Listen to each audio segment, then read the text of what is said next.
V Domžalah je potekal močni derbi, Radomlje so pričakali Domžale, tokrat v domžalskem športnem parku.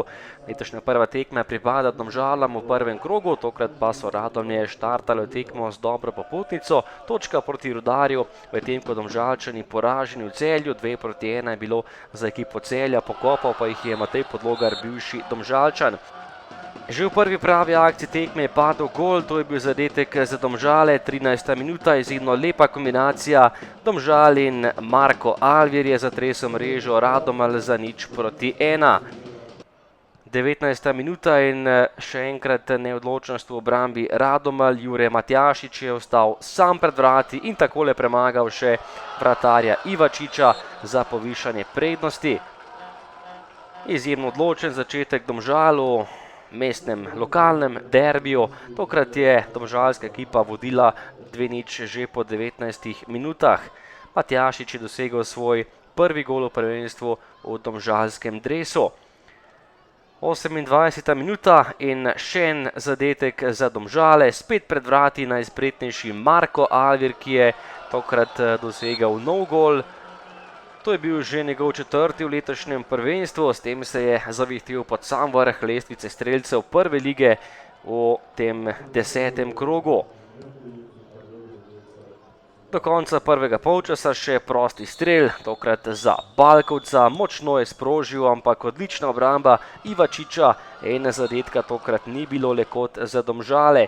Drugi polčas in 4. minuta nadaljevanja, Jan Repas je poskušal daleč in stresel vratnico, tokrat je Repas dobil priložnost med najboljšimi 11. Prva kombinacija tudi za Radomlje, Jakovljević je streljal in odlična obramba Miliča, ki je žogo uspel odbiti v kot. Potem pa prosti strel, Jure Balkovec, žoga po tleh in presenečenje za vratarja Ivačiča. Žoga je končala v mreži in Jure Balkovec je dosegal še en gol v letošnjem prvenstvu, je izjemno dobro razpoložen. Evrogol proti Mariboru, zdaj pa je zadel še proti Radomljam. Potem strel Šipka proti vratom in še enkrat Golubović, odbita žoga in Domžalčani so se rešili, nato pa 77. minuta, Matija Širok je prišel sam pred vrata in s tem lepim udarcem v dolgi kot premagal Ivačiča še petič. 5-0 za Domžale, ki so bile izjemno učinkovite, izvrstna podaja Alvirja, ki je našel Matijo Široka, takole pa je Širok zadel malo mrežico za prednost Domžal 0-5.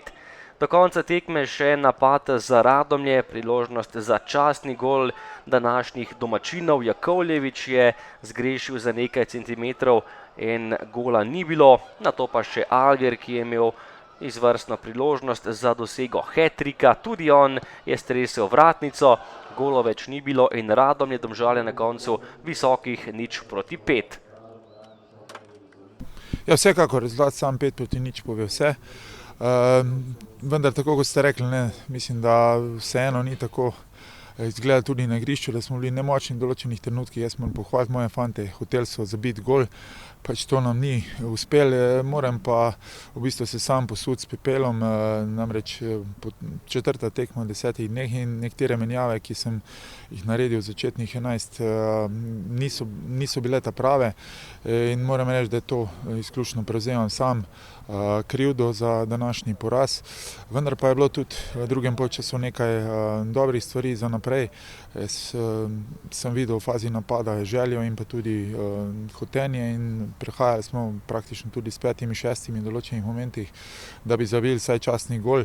Vendar Domžale so v tem trenutku bolj kvalitetna ekipa z nekaterimi boljšimi posamezniki in mislim, da so tudi zasluženo danes zmagali, mogoče pa ta vsekakor rezultat pa ni ravno, bom rekel, tako velik, ne je bilo treba izgubiti s tako velikim rezultatom.